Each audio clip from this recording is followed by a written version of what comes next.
Hi, this is Taylor Foster here with the Tailored Realty team. I want to discuss about structuring an offer right now when you are contingent upon the sale of your property. So I'm sure you've heard in this market, it's crazy out there. Never been a better time to sell. So the problem with offering when you're contingent upon the sale of a property is that they have several other offers to look at that aren't. So the more contingencies you can remove, the more your offer looks better. So what should you do?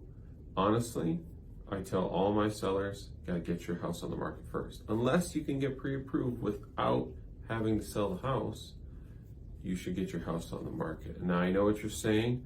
Most people are like, well, I don't want to sell my house if I don't know if I can find where I'm going. There's no homes in this inventory.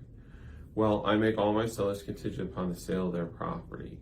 Meaning, you put your house on the market, we take an offer, the offer you tell that buyer that we are contingent upon finding your property by so-and-so date, meaning if that time comes and passes, you can cancel the agreement and you're not bound to anything. You're not bound to anything to the buyer.